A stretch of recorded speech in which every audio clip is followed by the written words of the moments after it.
유명한 만신이었던 할머니의 능력을 이어받지 못한 저는 여기저기 떠돌며 무당들의 바라지를 하면서 어렵게 살아가고 있었습니다.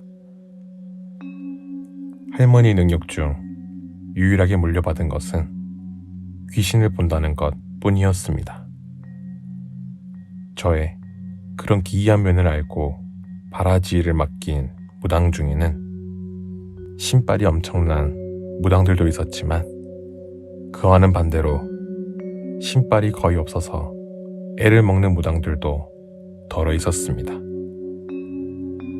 이번에 제게 바라지를 맡긴 젊은 여자 무당은 한눈에 봐도 허주잡신이 빙의되어 애를 먹고 있는 선무당이었습니다. 내림굿을 받은 지 얼마 되지 않았다는 소문 덕택에 얼마간은 버틸 수 있었지만 곧 손님은 줄어들어 매일이 힘든 날들이었습니다.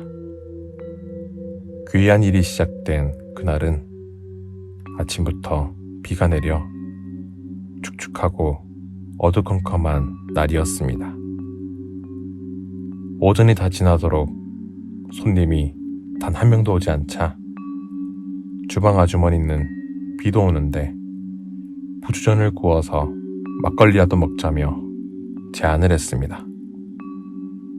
전 무당의 눈치가 보여 머뭇거렸지만 주방 아주머니는 고소한 냄새를 풍기며 전을 굽기 시작했습니다.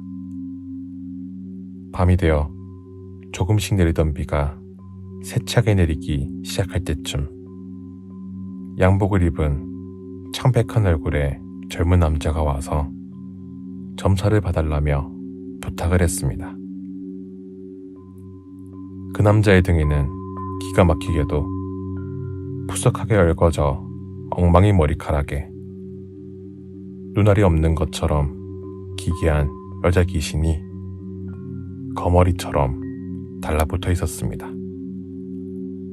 섬뜩했던 것은 그 여자 귀신은 한 손으로 남자의 목을 조르고 있었습니다.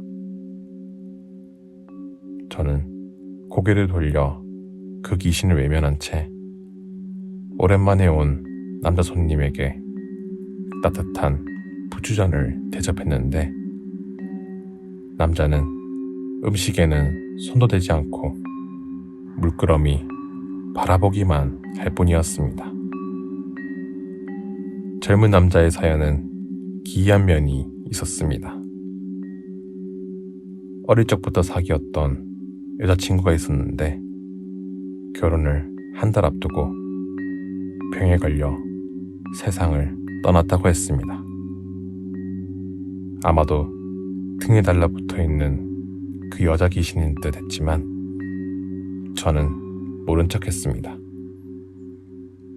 여자친구가 죽은 후부터 이상하게도 남자는 역한 피냄새가 나서 음식을 삼키지 못하게 되어 엄청난 고통을 받고 있다고 했습니다.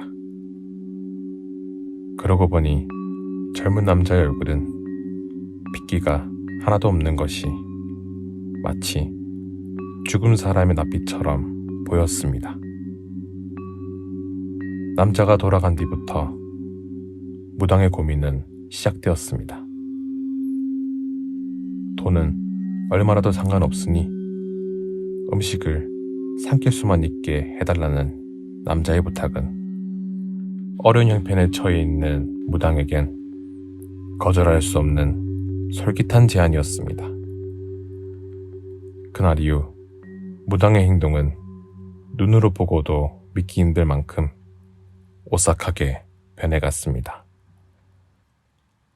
밤낮으로 아무도 들어오지 못하게 문을 닫아놓고 혼자서 이상한 소리를 웅얼거리다가 닷새가 지난 날 오후에 저를 불렀습니다. 방문을 열고 들어선 순간 저는 깜짝 놀라고 말았습니다. 몰라보게 마른 얼굴의 무당은 두 눈만이 기괴하게 번뜩이고 있었습니다. 그러면서 평소에 맑은 목소리가 아닌 깊게 가라앉은 이상한 목소리로 면으로 된 붕대를 구해오라고 했습니다. 단 그냥 붕대가 아닌 사람의 피가 묻어있는 붕대여야만 한다고 말했습니다.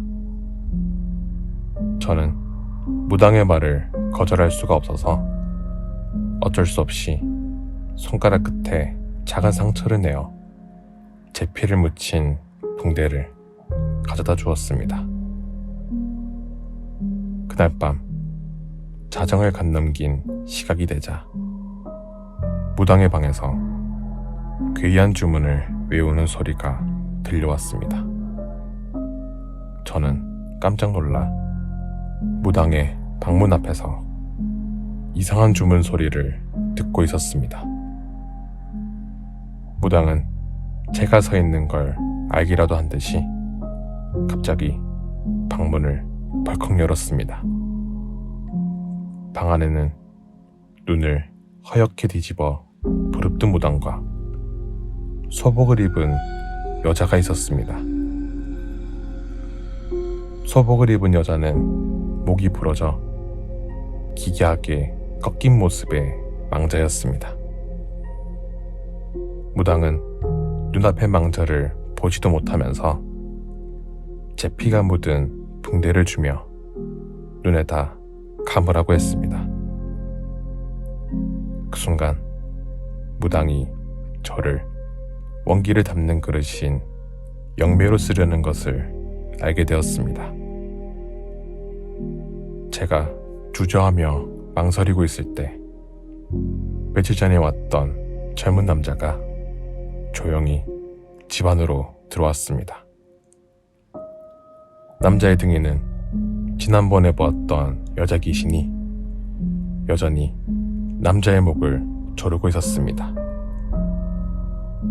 젊은 남자가 오자 마음이 다급해진 무당은 남자에게 붙어있는 좋지 못한 기운을 제게로 옮긴다며 피 묻은 붕대를 감으라고 제게 소리쳤습니다.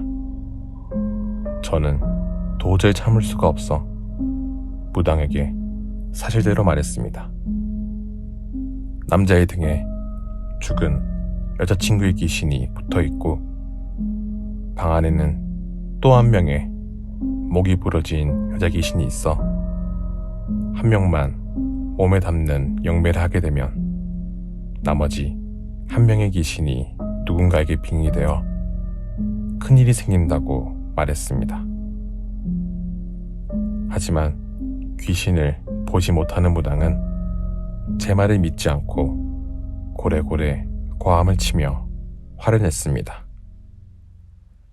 그러면서 무당이 말도 안 되는 기괴한 주문을 중얼거리며 난리를 치자 목이 부러져 죽은 여자가 방바닥을 기는 기이한 몸짓으로 무당에게 다가가기 시작했습니다. 저는 무당에게 소리쳤지만 무당은 미친 듯이 큰 소리로 주문을 웅얼거렸습니다. 목이 부러진 흉측한 모습의 귀신이 무당의 목에 달라붙었습니다. 그 순간 무당은 목이 부러진 것처럼 고개를 깊이 숙이더니 앞으로 고꾸라지고 말았습니다. 귀신을 보지 못하는 선무당이 결국은 자기 자신을 잡게 된 눈앞의 참담한 현실은 정말 망자의 원한 때문일까요?